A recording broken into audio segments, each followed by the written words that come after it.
My name is Siddiqui Sylvester, and I'm farming here in Bellevue, St. George. How long have you been doing this?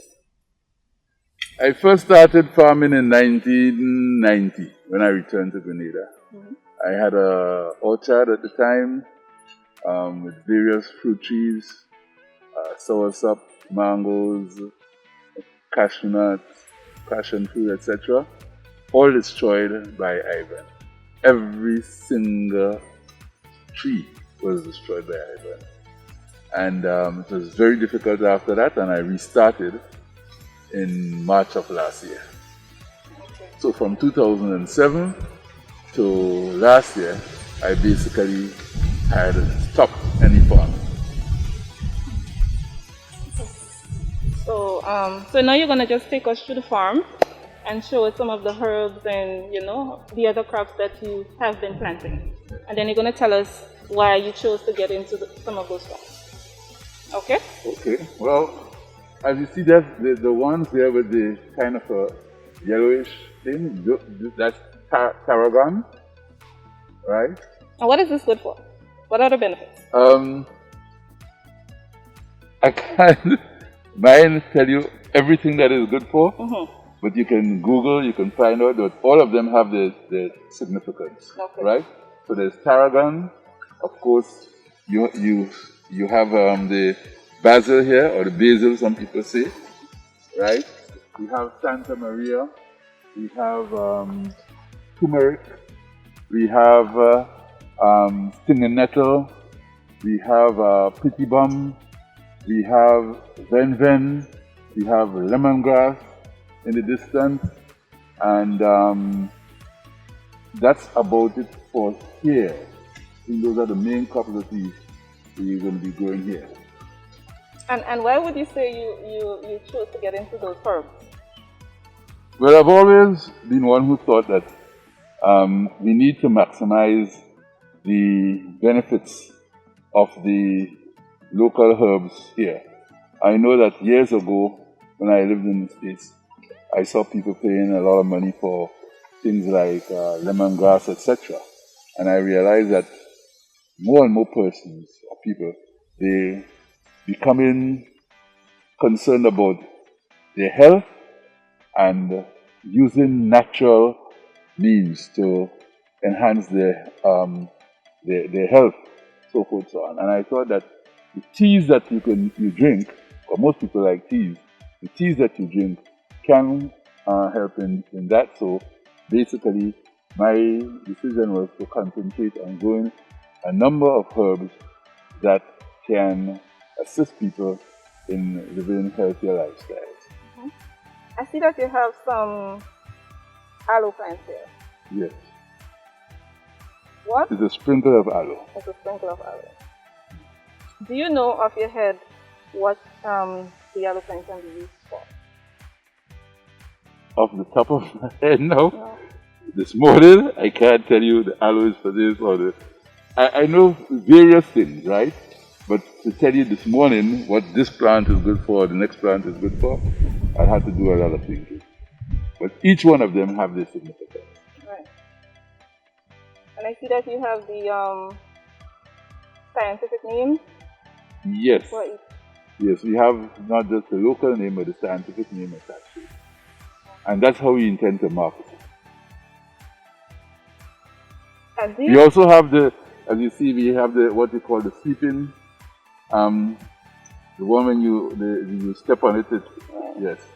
We have those also. We grow that specifically. We don't just leave it so we have an area that we assign for it. Various areas we assign, we try to keep in various, in specific areas what we grow. Okay. What specific agronomic practice do you attach to your herbs? What would you say is the best technique that would have worked for you over the years? Well, we try not to use any type of inorganic fertilizers, etc. So we would use chicken manure, for example. Besides the chicken manure, that's the only type of manure we use right now, the chicken manure. And we just try to be as natural as possible and not to incorporate elements that people can say might be harmful to their bodies. It's not a hobby because the kind of investment made here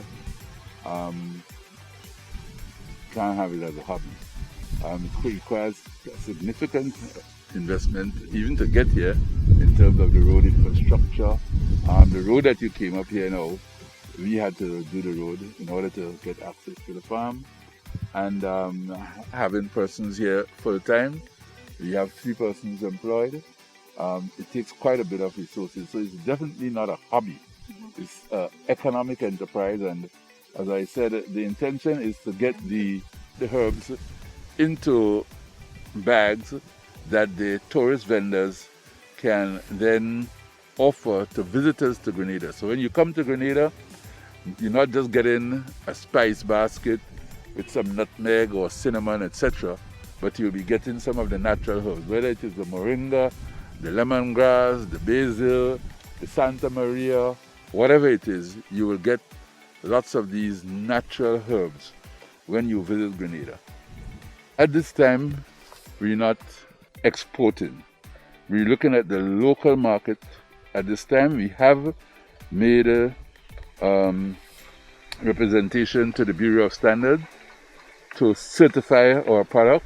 There's quite a bit of back and forth with them on it. Some things we seem not to be able to agree with them on, but we're hopeful that in the very near future, as a matter of fact, it was my intention to launch the product in August of this year. We're now in October, and we're hoping that in the very near future, maybe before the end of October, we can have the product on the shelves and into the hands of the vendors who sell to the tourists. That's our main focus at this point in time. The World Food Day theme: our actions are our future, better production, better nutrition, a better environment, and a better life. Well, I see that you have a lot of herbs. You invest your time and energy into planting a lot of herbs. How do you think this fits in with the current World Food Day theme? Well, you say a healthy nation is a prosperous nation. And if you don't take care of your body, then you just can't make any progress. So, as I say, the herbs itself is, as some people say, the herbs is the healing of the nation, right? And we know that, yes, as we were growing up, if something happened, your parents, grandparents would run and give you this particular thing to utilize.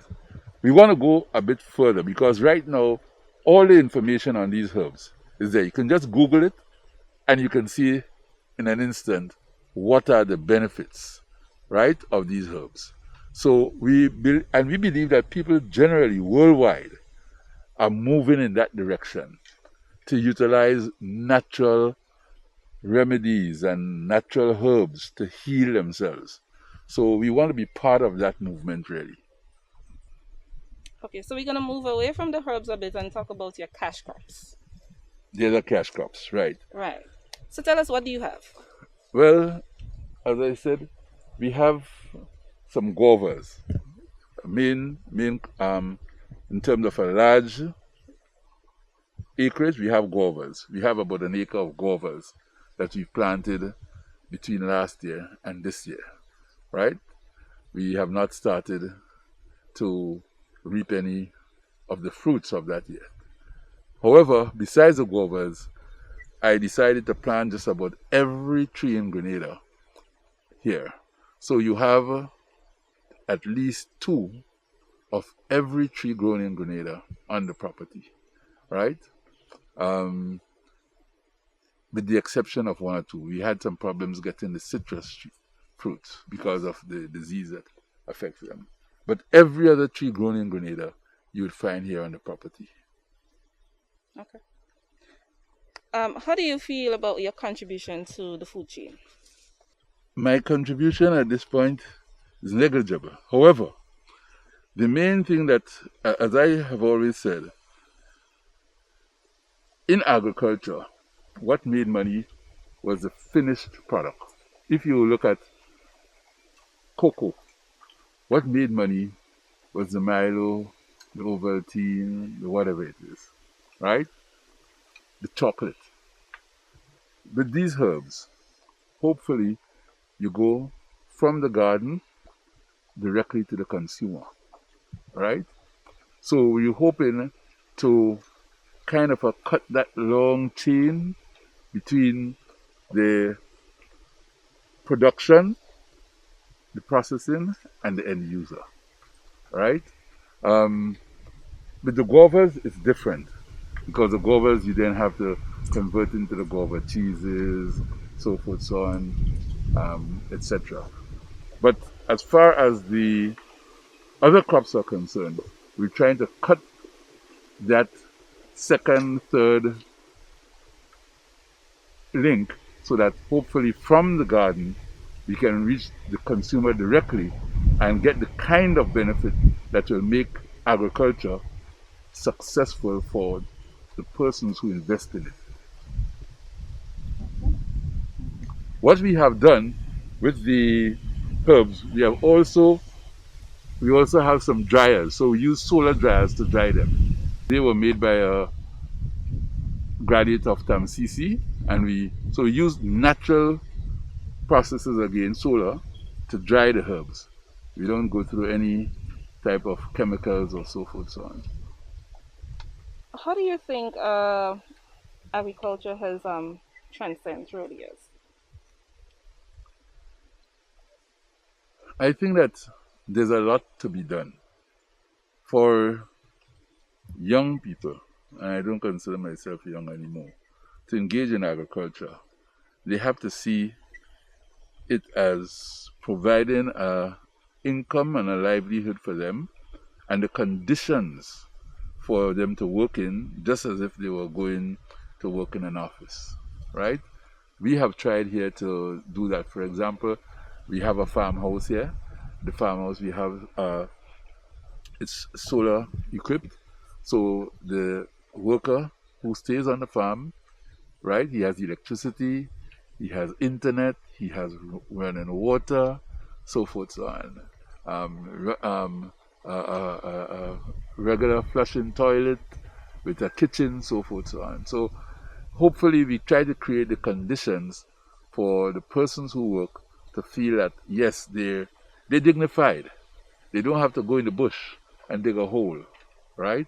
So in terms of agriculture and young people engaging in agriculture, I believe we have to equip them with these kinds of things so that they figure that they understand that they're part of something that is, dignified. Okay. Okay. How many acres are we looking at here? 5 acres, between 5 and 6 acres total. And where do you see this farming business in the next 5 years? Where do you want to be? Want to be one of the main producers of medicinal herbs that we can say certified, and we can get them on the international market, just like the nutmeg product made by the late Dennis Noel. We hope that we can get some of these products on the international market so that once again, we can get the benefits from the agriculture that we engage in. I want to ask you about the weeds. Do you weed? Yes, we don't use any chemicals, so it is very labor intensive. If you look at it, the logs that we have, we shred them. So we use the shredded logs in between the plants to try and keep down the weeds. Right? You see quite a bit of shredded logs over there, and we use them, we sprinkle them between the plants as we weed, and we mulch, we sprinkle them around so that it helps in keeping down the weeds around the plants. But it's a very tedious exercise because, as I say, between the plants, we don't use any kind of chemicals, or we basically hand weed. Great. Anything else you would want to add about your herbs?